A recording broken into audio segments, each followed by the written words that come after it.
Hello বন্ধুরা, good morning. আজকে Sunday, রবিবার। আজকে এখন বাজে সকাল 11:30। তো এখন থেকে আমি আমার ব্লগটা স্টার্ট করছি। ঠিক আছে বন্ধুরা, আজকে আমি রান্না করছি আলু দিয়ে পেঁপে দিয়ে লাল লাল মুরগির ঝোল। ঠিক আছে, এখানে আলু কাটা হয়ে গেছে, আমার বড় বড় করে আলু কাটা হয়ে গেছে। এখানে দেখতে পাচ্ছ পেঁপে কাটা হয়ে গেছে। এখানে টমেটো আছে দুটো, ঠিক আছে, এখানে দুটো টমেটো আছে। আর এখানে চিকেনটা ধুয়ে পরিষ্কার করে রাখা হয়ে গেছে। এখানে ওই 650 মতো চিকেন আছে। আর এখানে আমার ভাত অলরেডি ফুটছে, দেখতে পাচ্ছ। আজকে আমি হাঁড়িতে ভাত করেছি, যেহেতু চিকুর পাপাও বাড়িতে আছে, সবার ভাতটা একসাথে হচ্ছে, তাই ভাতটা আজকে একটু তাড়াতাড়ি চাপিয়ে দিলাম। মাংস ঝোলটা গরম থাকলেও হবে, আর যেহেতু গরমকাল ভাতও গরমই থাকে, অতএব কোনো অসুবিধে নেই। ভাতটা ফুটেই গেছে। এখানে আমি কড়া চাপিয়ে দিয়েছি আর সব জোগাড় করে নিচ্ছি আগে। যেমন এখানে পেঁয়াজ কেটে রাখা আছে, ঠিক আছে, সব এখানে ব্যবস্থা করে রাখা আছে। এবার আমি মাংসটা করার জন্য উদ্যোগ নিতে চলেছি। বড় উদ্যোগ। এই যে সব কাটাকুটি হয়ে গেছে, তোমরা দেখতেই পাচ্ছ। তাহলে সঙ্গে থাকো, দেখো আমি আজকে যতই হোক পেঁপে দিয়ে মাংসটা করছি, একটু তো অন্যরকম আলাদা। এর আগেও চিকেন করা আমার তোমরা দেখেছো, আর তোমরা এই প্রসেসে চিকেন করো, সেটার জন্য না, চিকেনের আর আলাদা করে কী আছে। তো যে যেমন করে রান্না করে সেটাই তোমাদের সাথে শেয়ার করব। তো তাহলে দেখতে থাকো, সঙ্গে থাকো, ঠিক আছে। আবার দেখা হচ্ছে একটু পরে। এই যে বন্ধুরা, তোমরা দেখতেই পাচ্ছ আমি অলরেডি কড়ার মধ্যে তেল দিয়েছি। তার মধ্যে বেশ কিছুটা একটু চিনি দিয়েছি সামান্য পরিমাণ। তার মধ্যে দিয়েছি ছোটো এলাচ 4টে, আর এলাচির সাথে দিয়েছি একটু দারচিনি, আর তার সাথে দিয়েছি তেজপাতা, 2টো তেজপাতা দিয়ে ফোড়ন দিয়ে তারপর পেঁয়াজগুলো একটু ভেজে দিচ্ছি। আমি 2টো মাঝারি সাইজের পেঁয়াজ দিয়েছি, সেই পেঁয়াজগুলো কুচি করা আছে, কুচি করে সেইগুলো একটু ভেজে নিচ্ছি। ঠিক আছে, তোমরা ভালো দেখতে থাকো। আমি একটু একটু করে রান্না করছি আর তোমাদের সাথে শেয়ার করছি ঠিক কীভাবে আমি রান্নাটা করছি। ওকে, সামনে থাকো। তোমরা দেখতেই পাচ্ছ আমি পেঁয়াজগুলো ভাজার সাথে সাথে, তোমরা তো যারা আগে আমার ব্লগ দেখেছো, রান্না দেখেছো, তারা জানো আমি পেঁয়াজ ভাজার সময় নুন দিয়ে দিই একেবারে। মাংসের মধ্যে যে পরিমাণ নুন লাগে সম পরিমাণ নুন আমি একেবারেই দিয়ে দিই। তো দিয়ে পেঁয়াজগুলো একটু ভেজে নিয়েছি। তার মধ্যে আমি এবার একটু 2টো টমেটো, মাঝারি সাইজের 2টো টমেটো কুচো করে দিয়ে দিয়েছি।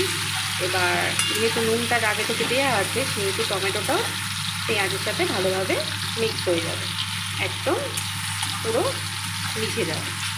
আর নুনটা দেওয়া মানে সময় পরিমাণ তোমরা জানো, আমি এর আগের ব্লগেও বলেছি যে আমি মাংস করতে হলে পেঁয়াজ ভাজার সময় আমি নুনটা দিয়ে দিই। তার কারণ নুনটা দিলে বেশ মাংসের টেস্টটা খুব ভালো আসে, পুরো মাংসের মধ্যে মশলার মধ্যে নুনটা সুন্দরভাবে ঢুকে যায়।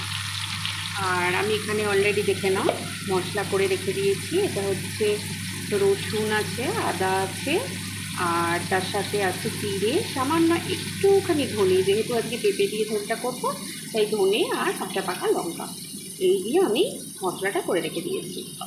এবার আমি এই মশলাটা এবার এর মধ্যে দেবো। একটু টমেটোটা একটুখানি নরম হয়ে যায়, নরম হয়ে গেলে তারপর এই মশলাটা আমি এর মধ্যে দিয়ে দেবো। তাহলে তোমরা সঙ্গে থাকো, দেখতে থাকো।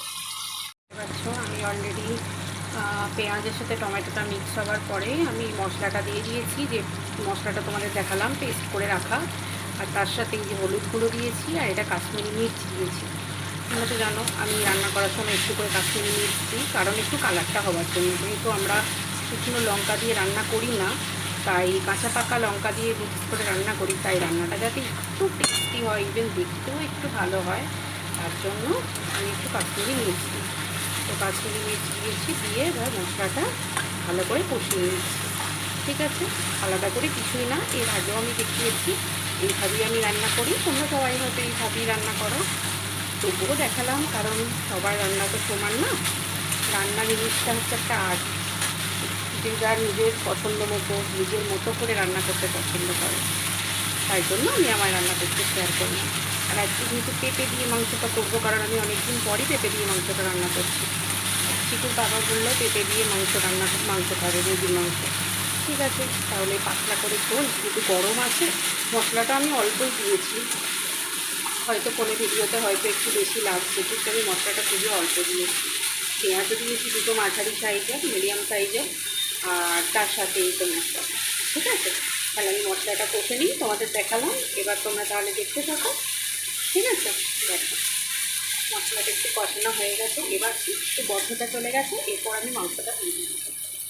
মাংসটা দিয়ে মশলাটা কষাতে হবে, ঠিক আছে? দেখো তাহলে তোমরা, মাংসটাও 650 মতো মাংস আছে। কারণ খাবো তো আমরা 4 জন শুধুমাত্র, শ্বশুরমশাই শাশুড়ি না, খুব বাবা আর আমি। আর কত লাগবে তো সেই জন্য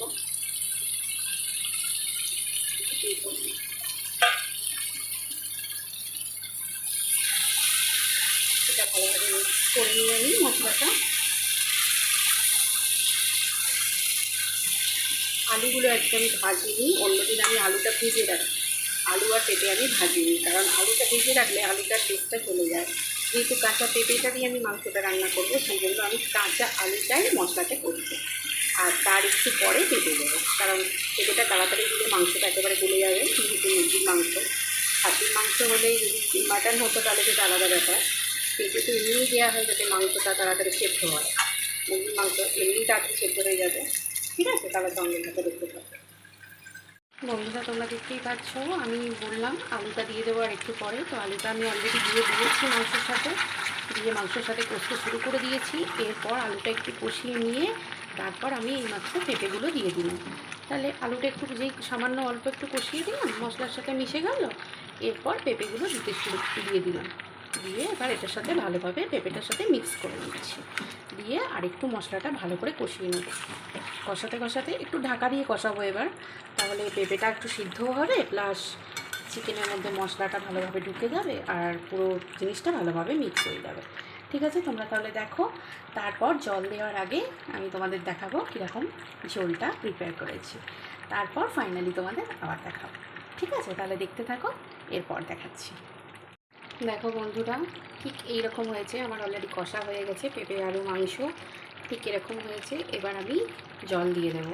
ঠিক আছে, দেখো তাহলে ঠিক এরকম কষা হয়েছে, কালারটা এরকম হয়েছে। আমি এবার জল দিয়ে দেবো।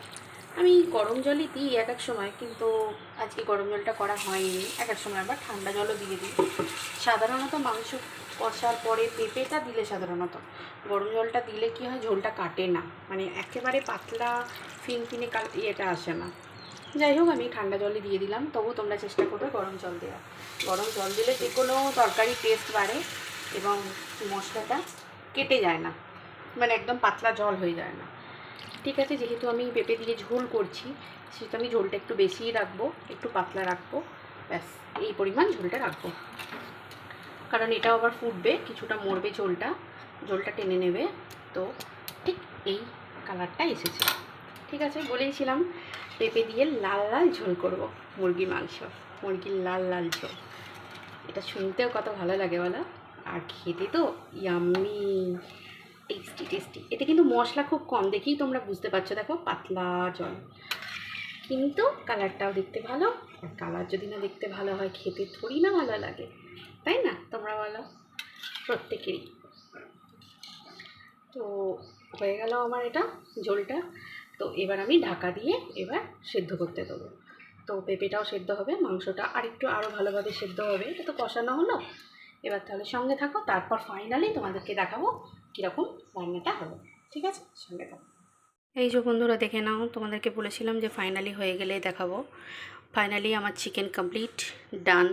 ঠিক আছে, আলু পেঁপে দিয়ে চিকেনের লাল লাল পাতলা ঝোল, ভীষণ পাতলা হয়েছে ঝোলটা, আর খেতে কিন্তু খুব টেস্টি হয়েছে। তার কারণ আমি নুনটা ঠিকঠাক হয়েছে কি না আজকে কী মনে হলো, একটু টেস্ট করে দেখলাম, তো ফাটাফাটি টেস্ট হয়েছে। তোমরা এইভাবে করতে পারো। আর এই গরমকালেই পেঁপে দিয়ে পাতলা চিকেনের ঝোল খেতে তো খুবই ভালো লাগে।